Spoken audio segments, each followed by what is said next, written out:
پچھلے دنوں ایک کمشنر صاحب مجھے ملنے کے لیے تشریف لائے، تو مجھے کہنے لگے یہ مدرسے والے بیکار بچوں کا کیا کریں، ہم بہت پریشان ہوں۔ میں نے کہا آپ کو کس بات کی پریشانی ہے؟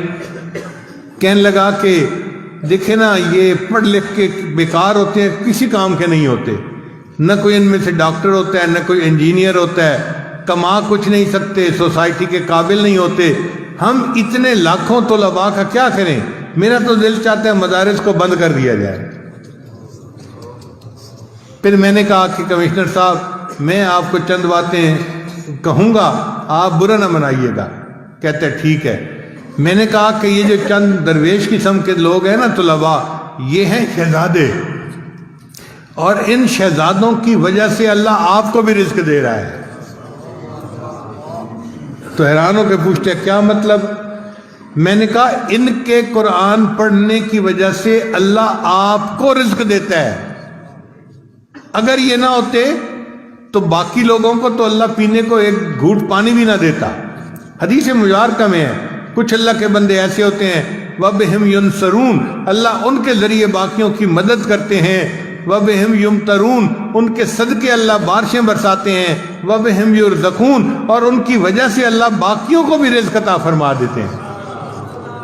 میں نے کہا کہ حدیث پاک میں آتا ہے اللہ تعالیٰ کسی قوم پہ عذاب کا ارادہ کرتے ہیں، مسجد میں ایک طالب علم اللہ اکبر کی آواز دیتا ہے، اللہ اکبر کی بات سن کر اللہ کو پیار آ جاتا ہے، اللہ عذاب مؤخر کر دیتے ہیں۔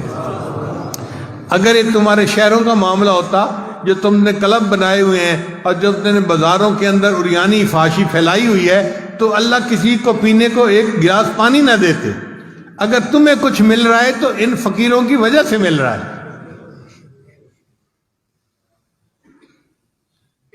تو اب ان کو تھوڑا دماغ میں بات آئی۔ میں نے کہا کہ دیکھیں ہمارے پاس مثالیں ہیں کہ زیادہ کھا کے تو مر گئے، ایسی مثال کوئی نہیں کہ کوئی بھوکا مر گیا ہو۔ میں نے کہا کمشنر صاحب آپ کا اتنا بڑا ایریا ہے، آپ فیصل آباد، جھنگ، فلاں، ٹوبہ، اتنے ضلعوں کے کمشنر ہیں، ڈپٹی کمشنر کے بھی اوپر۔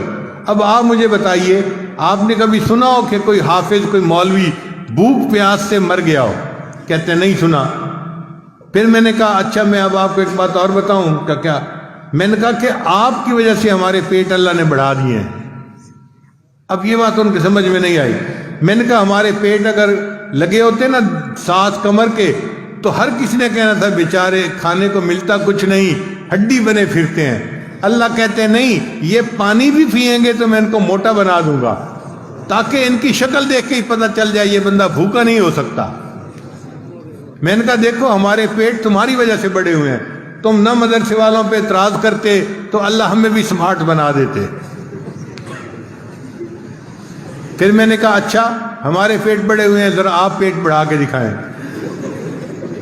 تو میں نے کہا ہے کوئی آفیسر جو اپنا پیٹ بڑھا کے دکھائے؟ پھر میں نے کہا کہ دیکھو ان کا کفیل اللہ ہے، اور اللہ ان کو کھلاتا ہے، اور اللہ ان کے لیے بھیجتا ہے۔ اسی لیے کوئی مدرسے والے کسی گورنمنٹ کے پاس نہیں جاتے جی کہ ہم مجبور ہیں، اب ہمیں آپ سے امداد چاہیے۔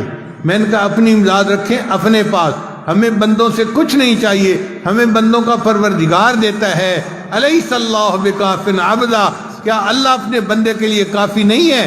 ہم قسم اٹھا کے کہتے ہیں ہمارا اللہ ہمارے لیے کافی ہے۔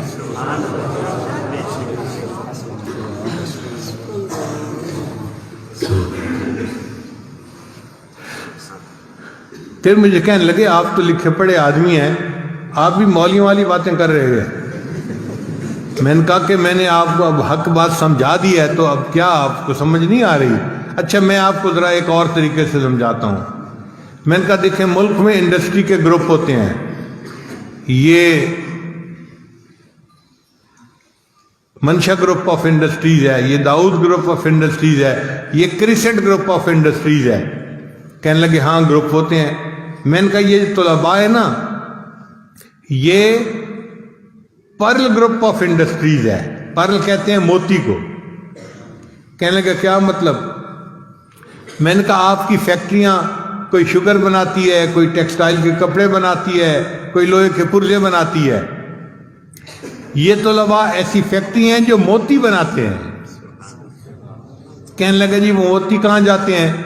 میں نے کہا وہ سارا ایکسپورٹ کا مال ہے، سارا ملک سے باہر چلا جاتا ہے، ملک والوں کو دیتے ہی نہیں ہیں. کہنے لگے آپ مذاق کر رہے ہیں پیر صاحب. میں نے کہا نہیں، میں مذاق نہیں کر رہا، میں حقیقت بات کر رہا ہوں.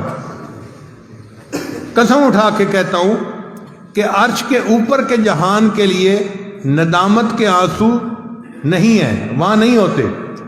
اللہ کے پاس فرشتے ہیں، وہ عبادت گزار ہیں.